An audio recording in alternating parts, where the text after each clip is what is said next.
हे नुसतं जर गीत ते विश्वगीत झालं, जगभर पसायला म्हटले जातं, प्रदेशातही म्हटलं जातं. हे आपण लक्षात घेतलं पाहिजे. तर असं हे जे पसायदान आहे ते ज्ञानेश्वरांनी थोडंसं ज्ञानेश्वरांच्या बद्दल आपण माहिती घेऊ. ती आपल्याला आहेच आहे, म्हणजे फक्त उजाळा होतो. केवळ वयाच्या 21व्या वर्षी त्यांनी आपलं सगळं कार्य समाप्त केलं आणि 15-16व्या वर्षी ज्ञानेश्वरी लिहिली असं म्हटलं जातं. ज्या वयामध्ये अलीकडची मुलं 10वी पास होतात की नाही अशी शंका आहे, त्या वयामध्ये ज्ञानेश्वरी सारखा प्रगाढ असा ग्रंथ त्यांनी लिहिला. केवढी लोकोत्तर प्रतिभा त्यांची असेल आपल्या लक्षात येतं. ज्ञानेश्वराबद्दल असं म्हटलं जातं की नातेवाईक फार सुंदर वर्णन केले ज्ञानेश्वरांचं, म्हणजे ज्ञानेश्वरीचं. ते असं म्हणतात, नामा म्हणे ग्रंथ श्रेष्ठ ज्ञानदेवी एक तरी ओवी अनुभव. एक जरी ओवी आपण अनुभवली, वाचली, समजून घेतली तर आपल्या जीवनाचा सार्थक झाला. ज्ञानेश्वरीमध्ये काय नाही हा प्रश्न आहे. काव्याची गंगा आहे, तत्वज्ञानाची यमुना आहे, नीतीची सरस्वती आहे, असा प्रयागचा संगम ज्ञानेश्वरीमध्ये आपल्याला पाहायला मिळतो. पण ज्ञानेश्वरी ही गीतेवरची टीका आहे असं म्हटलं जातं. भगवद्गीता आपल्या सर्वांना माहिती. गीता ही संस्कृत मध्ये आहे. संत कुणाला म्हणावं? जो डोक्याने मोठा असतो त्याला पंत म्हणावं, जो अंतःकरणाने मोठा असतो त्याला संत म्हणावं, आणि दोन्ही ज्याच्यात असतात त्याला भाग्यवंत म्हणावं. ज्ञानेश्वर असे संत पंत भाग्यवंत होते. सामान्यांना कळावं गीतेतलं ज्ञान, कारण गीता ही संस्कृत मध्ये होती आणि संस्कृत सर्वांना येत नव्हतं. काही म्हटलं तरी जिभेला मोठी वेळी वाकडी वळण द्यावी लागतात संस्कृत बोलताना. सामान्य माणसांच्या ते डोकावून जात होतं. म्हणून संतांचं काम काय असतं? गुडती हे जन न देखील घोडा येतो कळवळा म्हणून या. सामान्यांना हे ज्ञान मिळालं पाहिजे म्हणून त्यांनी मराठी त्याची रचना केली. त्यामुळे त्याला प्राकृत असं म्हणत असतं. ज्ञानेश्वरांना संस्कृत येत नव्हतं म्हणून त्यांनी मराठीत लिहिलं असं अजिबात नाही. मराठीचा विलक्षण अभिमान त्यांनी बाळगलाय. आज मराठीला अभिजात दर्जा मिळाला आपण वाचतो. पण ज्ञानेश्वरांनी त्या काळात आपल्या मराठीबद्दल काय लिहून ठेवलं ते आपण समजून घेतलं पाहिजे. ते असे कवी म्हणतात, माझा मराठाची बोल कौतुके परी अमृतातेही पैजा जिंके ऐसी अक्षरे रसिके मिळवली. म्हणजे अशी प्रतिज्ञा घेतली की सुवर्णाला किंवा अमृतालाही जिंकणारी माझी मराठी आहे. म्हणून मराठी त्यांनी रचना केली जी सामान्य लोकांना कळावी म्हणून त्यांनी ती रचना केली. म्हणून ज्ञानेश्वरीचं महात्म्य फार श्रेष्ठ आहे. त्याला भगवद्गीतेवरची टीका म्हणतात. आता टीका हा शब्द अलीकडे आपण फार चुकीचा घेतो. याने त्याच्यावर टीका केली, त्याने माझ्यावर टीका केली, याची टीका झाली, तशी टीका झाली असं आपण ऐकतो, बोलतो. मराठीच्या खूप शब्दांचे अर्थ आपण लोपच पावले, समजून नाही. टीका या शब्दाचा अर्थ आहे गुण दोष दोन्ही दाखवणे किंवा गुणच दाखवणे असं जुन्या काळात त्याचा अर्थ होता. म्हणून गीतेवरची ती टीका आहे याचा अर्थ गीतेवर त्यांनी दोष दाखवले तसं नाही, उलट गीतेचं गुणगान केलंय. सटीका असा आपल्याला अर्थ नाही. आणि म्हणून ज्ञानेश्वरी सारखा ग्रंथ हा अतिशय श्रेष्ठ असा ग्रंथ आहे. ज्ञानेश्वरीला मिठाईचं दुकान म्हणजे काय? मिठाईच्या दुकानात गेल्यानंतर कितीतरी मिठाई असतात, कोणती घेऊन कोणती नाही असं वाटतं. तसं ज्ञानेश्वरीच्या ओव्या अशा श्रेष्ठ आहेत. अशी ही ज्ञानेश्वरी. या ज्ञानेश्वरीच्या 18व्या अध्यायामध्ये ही गीता बसायला. गीता ही भीष्म पर्वात, महाभारतातल्या भीष्म पर्वामध्ये गीता आहे आणि त्यावरची ही टीका, त्यावरचे भाष्य ज्ञानेश्वरांनी लिहिलं आणि ते 18व्या अध्यायामध्ये येते. पसायदानाच्या आधी एक शब्द आहे धर्म संकीर्तन आणि त्या धर्म संकीर्तनानंतर पसायदान सुरू होते. आता हे जे पसायदान आहे, पसायदानाचा अर्थ काय? प्रसाद मागणे. हे परमात्म्या मला तू प्रसाद दे, मला तू भिक्षा दे, अशा दान दे. पसायदानाचा आता एक प्रसायदानाची पहिली ओवी आहे. खरं म्हणजे पसायदानाला बोलणं कविकुळाकडून खूप आवड 9च ओव्या आहेत, पण अतिशय श्रेष्ठ अशा ओव्या आहेत. पसायदान म्हणजे ज्ञानतीर्थाच्या प्रवाशांच्यासाठी आहे. जे ज्ञानाच्या प्रवासाला निघाले त्यांच्यासाठी पसायदान फार महत्त्वाचं आहे. तीर्थक्षेत्र जसं आपण पवित्र मानतो तसं हे ज्ञानक्षेत्र आहे. आता विश्वात्मके दे दे येणे वाक्यज्ञे तोषाले तोषोनि मज ज्ञाने पसायदान. बरोबरच अर्थ माहिती आहे. परमात्म्याकडे मागणी मागितली, काहीतरी सुरुवातीला तर बरेच दिवस बसायला म्हणजे अध्यात्म धार्मिक असंच वाटायचं. ते आध्यात्मिक तर आहे, पण तो मानवी जीवनाशी संबंधित आहे. आता पहा, आता ते एका शब्दावरच कितीतरी वेळ बोलत आहे. आता हा शब्द आपल्याला माहिती, आपण म्हणतो आता चालवली, आता जायचंय, आता होईल, आता सुरुवात होईल असं म्हणतो. तसा अर्थ इथे नाही. आता याचा अर्थ हे जे 18 अध्यायांनी लिहिले, की जी 18 अध्यायाची तपश्चर्या केली, हे ज्ञान गंगा जी 18 अध्यायापासून आपल्यापर्यंत वाहत आली. ज्ञानेश्वरी ही नेवास्याला ज्ञानदेवांनी असे सर्व श्रोते बसलेले आहेत आणि ते सांगायचे. बरेच दिवस हे चाललं आणि मग ती ग्रंथबद्ध झाली. तर आता म्हणजे इतके दिवस मी जी ज्ञान साधना केली, इतके दिवस मी ज्ञानोपासना केली, ती आता वेळ आहे. आता वेळ आहे. आणि उत्सुकता आहे, आनंद आहे. जसा एखादा विद्यार्थी वर्षभर अभ्यास करतो आणि आता परीक्षा जवळ आल्यानंतर त्याला वाटतं की बस आता मला परीक्षेला जायचंय. आता त्या अर्थ तो आहे, आता जायचं असं नाही. मी वर्षभर अभ्यास केला, त्याच्यामध्ये उत्सुकता आहे परीक्षेला सामोरे जाण्याची, आता ती वेळ आहे. तसं ग्रंथालयामध्ये ग्रंथाच्या शेवटी 18व्या अध्यायामध्ये ज्ञानेश्वर स्वामी म्हणतात आता विश्वात्मके देवे. त्यांनी कोणत्या एका विशिष्ट देवाला प्रार्थना केली नाही, बालाजी शंकर महादेव असं नाही. विश्वात्मके, जो निर्गुण निराकार आहे, जो सर्व जगामध्ये पुरून उरलेला आहे असा तो म्हणतो. म्हणून ज्ञानेश्वरीचं हे बसायदान विशिष्ट असं धर्माचं नाही, म्हणून ते विश्वगीत आहे. अमेरिका आणि इंग्लंडमध्ये सुद्धा बसायदान म्हटलं चाललंय, आपण लक्षात घेतलं. कारण बसायदानामध्ये जो संदेश आम्हाला मिळतो तो आमच्या जीवनाला लागू पडणार आहे. म्हणून त्या विश्वात्मक देवाला त्यांनी प्रार्थना केली, हे देवा, हे परमात्म्या, माझा हा ज्ञान यज्ञ आता संपत आलेला आहे, तू मला प्रसाद दे, तू मला दान दे. येणे वाक्यज्ञ तोषावे. वाक्यज्ञ म्हणजे वाणी, हा वाणीचा यज्ञ आहे. यज्ञ तसं पवित्र म्हणतात आपल्याकडे, खूप पाहिजे, पण हा वाणीचा यज्ञ आहे.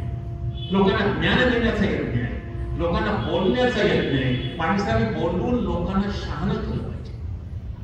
शहाणे करून सोडावे सगळं जग असं म्हटलंय. हा वाणीचा यज्ञ आता पूर्ण होतो आहे आणि मला तुम्ही काय करा, प्रसाद द्या, तोषावे, तुम्ही आनंदित व्हा. मी समर्पण भावाने तुम्हाला काय करतो आहे, देतो आहे. येणेवर वाक्यज्ञ तोषावे, तोषोनी मज द्यावे बसायला. तुम्ही आनंदित व्हा, हे विश्वात्मक देवा, तुम्ही आनंदित व्हा आणि मला प्रसाद द्या. एक गोष्ट समजून घ्या, हे विश्वात्मक देव असं म्हटलं तरी ते आपल्या गुरुलाच परमात्मा म्हणायचे, विश्वात्मक देव म्हणायचे. विश्वेश्वराव म्हटले त्यांनी, कामदेवाने आपल्या गुरुला. त्यांचे गुरु कोण आहे? निवृत्तीनाथ, जे त्यांचे वडील भाऊ आहेत. शेवटच्या ओळीत आहे विश्वेश्वराव, या विश्वाचा राजा. त्याचा अर्थ समृद्ध, ज्ञानी, तपस्वी असं बोलत असतं. गुरु कुणाला करावा? जो तपस्वी आहे, जो ज्ञान देणारा आहे, तो गुरु खरा. आणि गुरुशिवाय ज्ञान नाही. ज्ञानेश्वर हे स्वतः लोकोत्तर प्रतिमेचे आहे, पण विलक्षण नम्रता आहे. गुरुबद्दल त्यांच्या मनामध्ये तो भाव आहे. आज काय घेतलं पाहिजे? पण पहिल्या सोडीचा अर्थ आपण आज असा घेतला पाहिजे, एक संदेश असा घेतला पाहिजे, नम्रता असली पाहिजे. आज माणूस नम्र झाला, नम्र नाही राहिला. नम्रता आमच्या जीवनात, आमच्या अंगात, आमच्या व्यक्तिमत्वात आली पाहिजे. एवढे मोठे ज्ञानेश्वर लोकोत्तर, पण ते अतिशय विनयशील आणि नम्रतेने बोलतात, श्रोत्यांसमोर बोलतात. श्रोत्यांना ते अनेकदा म्हणतात, प्रभू तुम्ही महेशाची या मूर्ती, तुम्ही ऐकणारे श्रेष्ठ आहात, मी काय आपला काहीतरी बोलतोय. समोर चांगले श्रोते जेव्हा बसतात ना, तेव्हा बोलणाऱ्याला आनंद होतो. श्रोत्याचं महात्म्य जास्त, ही नम्रता असते पाहिजे आपल्या स्वभावामध्ये. कुठल्याही क्षेत्रामध्ये नम्रतेचा गुण आपण घेतला पाहिजे, तर आपलं व्यक्तिमत्व पुढे जातं आपल्या.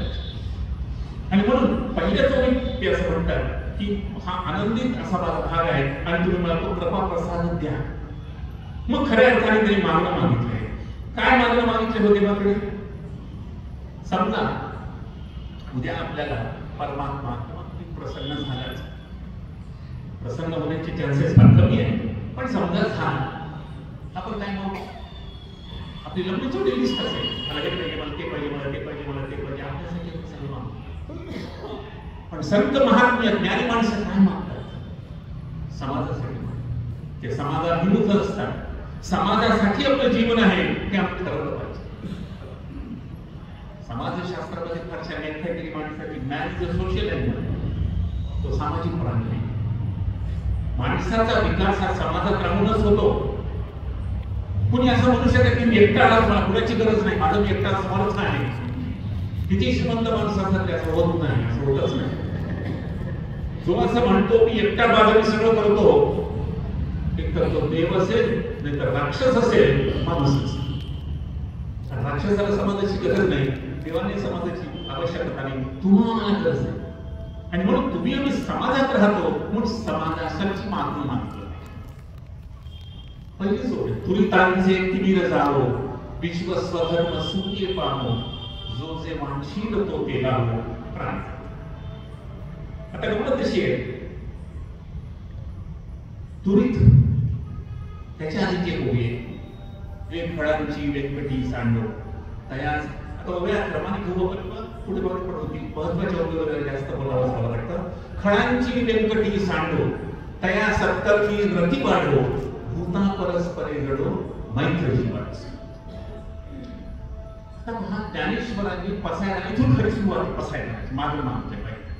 हे मागणं मागत असताना गंमत अशी की ज्ञानेश्वरांना संत, चांगली माणसं, गुणवंत माणसं यांची आठवण नाही, खळांची आठवण पाहिजे. खळ म्हणजे दुष्ट माणसं, वाईट माणसं, दुष्ट प्रवृत्तीची माणसं. असं का म्हटलं तर पहिलीच मागणी त्यांनी दुष्टाबद्दल केली. याचं कारण ज्ञानेश्वरांना आपण माऊली म्हणतो. माऊली म्हणून संबोधलं जातं ज्ञानेश्वरांना, आपल्याला माहितीच आहे.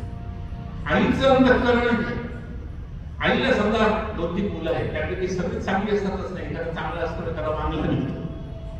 जो वाईट आहे, जो कमी शिक्षित आहे, जो कमी बुद्धीचा आहे, त्याच्याकडे सगळेजण दोष जास्त आहेत, त्याच मुलाची जास्त काळजी आईला असते. चांगल्या मुलाची पण असते, नाही असं नाही, आईचं प्रेम सगळ्याकडेच असतं, पण त्याच्यात लक्ष जास्त कोणाकडे जातं, जो नीट नाही त्याच्याकडे. तिचं मन त्याच्यासाठी धडपडत असतं की हा चांगला झाला पाहिजे, हा चांगला झाला पाहिजे. माऊलीचं अंतःकरण, आईचं अंतःकरण अतिशय विशाल असतं. त्या अंतःकरणात तुम्ही पहिल्यांदा चांगल्या माणसाबद्दल पुढे म्हणताय, म्हणून पहिल्यांदा फळ माणसं, फळ म्हणजे दुष्ट. व्यंकटी सांडो, व्यंकटी म्हणजे वाकुडे, दोष. ज्ञानेश्वर असं म्हणत नाही की दुष्टांना संपवा, नाही. दुष्टांना संपविण्यानं सगळे दुष्ट नाही संपणार, आपण ते संपल्यासारखे वाटतात. दुष्टांचं दुष्टपण संपणार, दुष्ट प्रवृत्ती संपणार, हे आज आव्हान. खरं म्हणजे रावणालाही मारलं, पण रावण प्रवृत्ती अजूनही आहे. कंसाला मारलं, कंस प्रवृत्ती अजूनही आहे. पुतळेला मारलं, ही प्रवृत्ती केलीच नाही. दुष्ट माणसांना संपून संपत नसतं, दुष्टांचं दुष्टपण गेलं पाहिजे, वाईट प्रवृत्ती गेली पाहिजे. जी हा माणूस आहे, खळांची व्यंकटी सांडो म्हणजे संपून जावं, त्याचं दुष्टपण देवा नष्ट कर. आणि पुढे तया सत्कर्मी रती वाढो, वाढो असं शब्द. सत्कर्मात त्यांचं मन लागलं. त्याचा अर्थ समजून घ्या, कोणताही माणूस तसा जन्मल्याबरोबर दुष्ट नसतो. सगळे सुष्ट असतात, सगळे चांगले असतात. जन्मलेला माणूस दुष्ट नसतो पुढे. उलट आपल्याकडे असं मानतात, जन्मलेला पोरगा हा देवाचा अवतारच म्हणतात. 8व्या वर्षापर्यंत तो देवच आहे असं म्हणतात. निष्पाप असतो, निरागस असतो, निर्व्याज असतो, त्याला असं काही स्वार्थपूर्त काही नसतो, तो दुष्ट नसतोच. मग पुढे तो तसा का होतो? त्याला पुढे तुम्ही आम्ही कारणीभूत, समाज कारणीभूत, माणसं कारणीभूत. जसं तो हळूहळू मोठा व्हायला लागतो, तसं त्याला खोटं बोलायला आपणच शिकवतो, कळत न कळत. स्वार्थ बुद्धी आपणच त्याला नकळत धडे देतो. हे हा धडा आपणच घेतला पाहिजे. नवीन संदर्भ पालकांनी विशेषतः लक्ष दिलं पाहिजे. साधं उदाहरण, एखाद्याला आपल्याला टाळायचं असेल, आपण घरी बसलेलो असतो, ज्याला आपल्याला टाळायचं तो जर आपल्या घरी आला असेल, गाव आहेत का, आपण आपल्या पोराला, लहान पोराला सांगतो जाऊन सांगते नाही म्हणून. आता ते पोरग जाऊन सांगत नाही म्हणून, पण ते सांगताना त्याच्या मनात येते की बाबा तर घरी आहे आणि बाबा तर म्हणतात की नाही म्हणून सांग. हा काय प्रकार आहे? असं दोनदा चक्र झाल्या. एकदा वाटतं त्याने आपण असं नाही म्हणतो, एकदा खरंच सांगतो. आहेत काय बाबा? हो आहेत. ते गायला जरा त्याला भेटतो वगैरे, तर पोरग ते माणूस गेल्यानंतर तो बाप चांगला झपाटा मारतो त्या पोराला की तुला काय सांगितलं होतं, तू काय सांगितलंस. मग त्याच्या हळूच लक्षात येतं, अरे असं आहे काय, असं बोलायचं असते काय. खोडत दगडत त्याला खोटे बोलण्याचे धडे आपणच देतो. हो, ही प्रवृत्ती नष्ट झाली. आज ही प्रवृत्ती खूप वाढली, खोटं बोलणं हे आता इतकं सर्रास झालंय की खोटं बोलतो ते म्हणजे पहिले त्याच्यात पाप आहे, वाईट आहे, चुकीचं आहे असं मला वाटतच नाही. खऱ्याची दुनियाच राहिली नाही असं लोक काही जुनी माणसं म्हणतात. खऱ्याची दुनिया राहिली नाही. कशी राहिली? सगळी खोटी माणसं जमली तर व्यंकटी सांगतो सत्कर्मी रती वाढो. मुळात माणसात चांगलंपण आहे ते वाढावं असं म्हणताय. निर्माण व्हावं असं म्हटलं नाही. मुळात माणूस चांगलंच आहे. तुम्ही आम्ही सगळे चांगले आहे. फक्त आमची ती प्रवृत्ती जी त्याच्यामध्ये स्वार्थ आपले म्हणजे मला हे पाहिजे, मला हे पाहिजे, मला येऊ द्या, मला जाऊ द्या असं नाही, येऊच द्या हेच आपल्या मनात सदैव चालू असतं. म्हणून पहिली मागणी म्हणतायत ते खणांची व्यंकटी सांगो तया सत्कर्मी रती वाढो भूता परस्परे चढो किंवा पडो मैत्री. भूत म्हणजे केवळ प्राणी माणसं नाही, प्राणी मात्र सर्वांच्यासाठी म्हटलंय. प्राणी मात्रांच्या मध्ये सुद्धा हिंसावृत्ती असते. त्यांनाही त्यांच्या जीवनासाठी काही गोष्टी कराव्या लागतात. पण सर्वांच्या मध्ये प्रेम निर्माण, मैत्र. मैत्र शब्द खूप त्यांनी शब्द खूप छान आहे. अलीकडे आपण ते वापरत नाही. मैत्र मित्राचा भाव. मित्र म्हणजे नुसतं कुठेतरी चला जवळ चला पार्टी करू, चहा पाहू, सिनेमा पाहू म्हणजे मित्र नाही. सुख दुःखाशी एकरूप होणं त्याला मैत्र भाव म्हणतात. फसायदानातून तुम्हाला मला जे सांगायचं होतं 700-800 वर्षापूर्वी ज्ञानेश्वरांनी सांगितलं तर आम्ही विसरून गेलो. म्हणून फसायदा नवीन संदर्भात आपण समजून घेतलं पाहिजे की आमचा मैत्रभाव निर्माण झाला पाहिजे. आमच्याचं मित्रत्व झालं पाहिजे. मित्र तोच खरा असतो जो जीवाला जीव देणारा असतो. मित्र तोच असतो जो दोषही सांगणारा असतो. मित्रांनी सगळं स्तुतीच करायची असं नाही. दोष असेल तर तीच तरी सांगितलं पाहिजे. तर ते मैत्रभाव आहे की खरी फ्रेंडशिप. अलीकडच्या भाषेत सांगायचं म्हणजे नुसते फ्रेंडशिपचे ते काय पट्टे निघतात ते मानलं म्हणजे फ्रेंडशिप होत नसते. मैत्रभाव निर्माण झाला पाहिजे. आतून म्हटलं पाहिजे हा माझा मित्र, याचं भलं करणं माझं काम आहे. तो चुकत असेल तर बोलणं त्याचा काम नाही माझं काम आहे. हे समाजात निर्माण झालं पाहिजे. असं जर आज निर्माण झालं चित्र तर समाजाचं चित्र बदले. म्हणून म्हटलंय की दुरितांचे तिमिर जात. दुरित म्हणजे अंधार, तिमिर म्हणजे अंधार, दुरित म्हणजे पाप. अंधार पाप नाही समजवते. विश्व स्वधर्म सूर्य पाहो. या ओळीवर या शब्दाचा जरा जास्त आपण विचार केला पाहिजे आजच्या दिवशी. विश्व स्वधर्म इथे धर्म या शब्दाचा अर्थ कर्म सांगायचा आहे. ज्या कर्म योगावर गीता आणि गीतेवर सगळं अवलंबून आहे. गीता ही काय सांगते? कर्मयोग, भक्तियोग आणि ज्ञानयोग सांगते. आम्ही स्वधर्माने वागलं पाहिजे. स्वधर्म याचा अर्थ स्वकर्म घ्यायचा. पूजा पाठ वगैरे म्हणजे केवळ धर्म नाही. समाजाची धारणा जे करते ते धर्म, धारणा धर्म. मग स्वधर्म म्हणजे स्वकर्म करणारी माणसं या जगात असावी. आता कर्म म्हणजे काय? गीता असं सांगते की निष्काम भावनेने कर्म करा. गीतेचं सूत्र जर एका श्लोकात सांगायचं असेल, गीतेचं सार एका श्लोकात सांगायचं असेल, कर्मण्येवाधिकारस्ते मा फलेषु कदाचन. कर्म करत राहा, फळाची इच्छा करू नका, फळ आपोआप मिळेल. आज काहीच होत नाही. म्हणून आपण आधुनिक संदर्भात हे समजून घेतलं पाहिजे. आम्ही कर्मयोग्याप्रमाणे वागलो म्हणजे. मी जर शिक्षक आहे तर माझं कर्म काय शिकवणं. मी व्यापारी आहे तर सचोटीने व्यापार करणं. मी ग्राहक आहे तर ग्राहकाची कर्तव्य पाळणं. ज्या क्षेत्रात तुम्ही आहात त्या क्षेत्रातलं काम करा. दुसऱ्यांच्या कर्मात लुडबुड करू नका. आज नेमकं तेच होतंय बघा. आपण आपलं सोडून दुसऱ्यांच्या घरात काय चाललंय ते पाहतो. आपल्या घरी काय चालत आहे माहिती नाही, पण दुसऱ्यांच्या घरात खिडकीतून डोकं पाहण्याची आपली वृत्ती असते. आपण आपलं कर्म करा. संतांनी हेच सांगितले. संत वागणं हे कुठेतरी फार जुनाट पुरसटलेले असं नाही. सगळं त्यांनी आधुनिक गोष्टी, चांगल्या गोष्टी सांगितल्या. तुम्ही बघा कोणत्याही संतांनी आपलं कर्म सोडलं नाही. गोरोबा कुंभार चिखल तोडीत परमात्म्याचं चिंतन करत होता. आपलं कुंभारकीचं काम सोडलं नाही. जनाबाई मोलकरी म्हणून होती, तिनं झाडलोट करीत केरभरी चक्रपाणी असं म्हटले. तिला ते काम सोडलं नाही. ते करत करत ती परमात्म्याचं चिंतन करायची. सगळ्यांनी असंच केलं. कांदा मुळा भाजी अवघी मिठाई माझी असं म्हणणारे संत आपल्याकडे. म्हणजे ज्या क्षेत्रात आहात त्या क्षेत्रात तुम्ही सचोटीने काम करा. परमात्मा प्रसन्न जो होईल, परमात्म्याचं दर्शन होईल, परमात्म्याचा कृपा प्रसाद होईल, पण समाजाचं भलं होईल. समाजाचं भलं आम्ही ते नेमकं विसरून जातो. आम्हाला कर्म करताना पटकन फळ पाहिजे असतं. बरं आपलं कर्म सोडून दुसऱ्यांचं कर्म कितीही चांगलं असलं तरी त्या कर्माकडे आपण आकृष्ट होऊ नये. आपण आपलं काम सचोटीत करा आणि तेच आपल्याला शेवटपर्यंत समाजालाही आपल्याला दोघांनाही शेवटापर्यंत ते देणार आहे. नाहीतर मध्येच फसगत होते आणि सगळे प्रश्न तयार होतात की आज होतात, आज नुसता गोंधळ आहे. कोणी कोणतेही काम करतं, ज्याला जे जमत नाही त्याच्यात ते शिरतं, त्याचा जो उद्योग नाही त्याच्यामध्ये तो नसतं उद्योग करायला लागतो आणि प्रश्न तयार होतात. कर्म केले की फळ मिळतं. हो, आपल्याला सगळं हे कशासाठी? फळ मिळावं, आनंद मिळावा, बरं व्हावं. होईल तुमचं बरं, तुमचं काम करा. एक छान दृष्टांत दिलाय. मासा असतो, मासा पाण्यात पोहतो. पाणी हेच माणसाचं जीवन आहे. तो पाण्यातच जन्मतो, पाण्यातच राहतो, पाण्यातच समाप्त होतो. पाण्याच्या बाहेर माशाला काढलं तर तडफड करतो की नाही? कारण पाणी हेच त्याचं कर्म आहे, पाणी हाच त्याचा धर्म आहे. तसं आम्हाला दुसऱ्यांच्या कर्मामध्ये जाताना जीव तडफडला पाहिजे. नको बाबा, हे नको, किती चांगलं असतं तरी नको. मोह होतो माणसाला, मोह. ते मोह याच्यातून, मोहावर विजय मिळू मामा हे याच्यातून सांगितले स्वधर्म. पण करा, चांगलं फळ मिळतच. आपलंच कर्म कसं काय असेल ना, आपलंच कर्म करा. कारण समाजामध्ये प्रत्येकाला वेगवेगळी कर्म मिळाली, ती त्यांनी केली की आपोआप समाजाचा विकास होतो.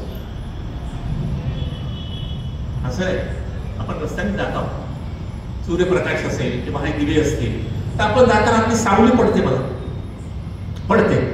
हा विज्ञानाचा नियम आहे की प्रकाश असले की सावली पडते. बरोबर आहे. आपण जाताना कधी पाहत राहतो का आपली सावली आली की नाही, आली की नाही, आली की नाही? येतेच. इतकं अंडरस्टूड येते, इतकं आहे की आपण आहोत प्रकाश, आहोत सावली आहे. पण असंही होत नाही की बा असं माझी सावली दुसरीकडे गेली, दुसऱ्याची छान सावली मला मिळाली, असं वाटलं तरी होत नसतं. वेळ पण आहे तो. तसं आहे कर्माचं. आपण आपलं काम करत राहा, फळ मिळेल. इतकं सोपं आहे. म्हणून विश्व स्वधर्म सूर्य पा, जो जे मानशील तो तेला हो प्राणीचा.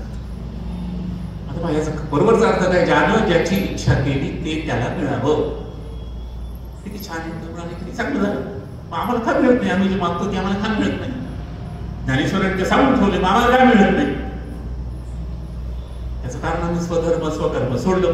आम्ही आमचं काम करणं सोडलं, आम्ही आमचे कर्तव्य सोडलं. वांछील हा शब्द आहे. इच्छेचे 2-3 प्रकार आहेत. वांछा म्हणजे चांगली इच्छा, इहा म्हणजे भौतिक जगातल्या इच्छा, आणि इच्छा म्हणजे वैयक्तिक स्वार्थाचे. असे 2-3 प्रकार आहेत. तरी इच्छा शब्द वापरला नाही, वांछील शब्द वापरला. वांछा म्हणजे चांगली इच्छा. जी माणसं सत्कर्मानं मागतील, जी माणसं दुसऱ्यांच्या कर्मात लुडबुड करणार नाही, जी माणसं दुसऱ्याला त्रास देणार नाही, आपण काम आपलं छानपैकी करावं अशा पद्धतीनं सचोटीनं जी माणसं वागतील त्यांच्या सगळ्या इच्छा आपोआप पूर्ण होतील. पूर्ण होत कशा नाही, नक्की होतील. पण त्याच्यासाठी कळ सोसावी लागते, मनात चांगल्या इच्छा निर्माण कराव्या लागतात. आपलं स्वधर्म आम्ही सोडला, आम्ही आमचं वाकुडे पण सोडलं नाही, आम्ही आमचे दोष दूर करत नाही, म्हणून आम्हाला पाहिजे ते मिळत नाही. आम्हाला पाहिजे ते नक्की मिळेल जेव्हा आम्ही सचोटीने वागू. आम्ही समाजातल्या सर्व वर्गाने आपापली कामं व्यवस्थित केली तर आपोआप वांछील तो तेला हो प्राणीचा. इच्छा चांगली पाहिजे. विवेकानंदाच्या जीवनाचं एक उदाहरण दिलं तर मला द्यावंच वाटतं की विवेकानंद हे अतिशय विद्वान, शिकलेले वगैरे खूप, पण काम धंदा उद्योग त्यांना सुरुवातीच्या काळात मिळाला. मग घरचे लोक म्हणायचे की बाबा एवढा मोठा तू शिकला आहे, करून नाही, तुझं काम आहे घरामध्ये ते कमावून आणणं. त्यांनाही पटायचं की आपण हे केलं पाहिजे. काय करावं ते कळत नव्हतं. खरं ज्ञान झालं, ज्ञान नसलं की माणसाची पंचायत होती. काय करावं काय करावं. त्यांना रामकृष्ण परमहंसाचं नाम सांगितलं. ते गेले त्यांच्याकडे. ते म्हणाले बा असंच आहे, काय करावं, मला काही कुठे नोकरी मिळत नाही, ते कमवू लागत नाही, माझे काय करावं, मला इथं थोडंसं असं तसंच होतं की घरातल्यांच्या मी मदत नाही करू शकत होते. पण ते ज्ञान होते. रामकृष्ण परमहंस म्हणाले ठीक आहे, तुला पाहिजे ना तुझा माझ्या मातेकडे. आधी दृष्टांत सांगतो. देवीचं रूप, ते म्हणे मातेकडे जात नाही, देवी दिसेल का, देव दिसेल का? हो दिसेल, प्रत्यक्ष दिसेल. जा आणि तुला काय मागायचं ते, पैसा तात्या काय काय मागायचं ते मागून घे. विवेकानंदांनी, रामकृष्ण परमहंसांनी शक्तिपात केला. त्यांच्या जीवनात कहाणी साक्षात देवीचं दर्शन झालं आणि काय मागायचं असं म्हटल्याबरोबर त्यांनी काय म्हटलं, हे देवी मला ज्ञान दे, भक्ती दे, वैराग्य दे. खरं म्हणजे त्यांना काय हवं होतं? पैसा, सुख, संपत्ती सगळं पाहिजे होतं. परंतु त्यांच्या तोंडून असं लिहून गेला. रामकृष्ण परमहंसांनी त्याला काय रे मिळाले की नाही देवीला मागितलं, नाही म्हणाले, मी विसरून गेलो हे सांगितलं, तुला अजून एक संधी देतो. दुसऱ्यांदाही तसंच झालं. ज्ञान दे, भक्ती दे, वैराग्य दे. वांछा, त्यांची इच्छा काय होती, आपलं जे ज्ञान आहे ते उपयोगी आलं पाहिजे. पण लौकिक व्यवहारामध्ये सगळ्या गोष्टी हव्या होत्या, त्यात त्यांचं मन रमत नव्हतं. त्यांची वांछा, त्यांची इच्छा ही व्यापक होती, म्हणून आपोआप त्यांच्या तोंडून शब्द निघाले, ज्ञान दे, भक्ती दे, वैराग्य.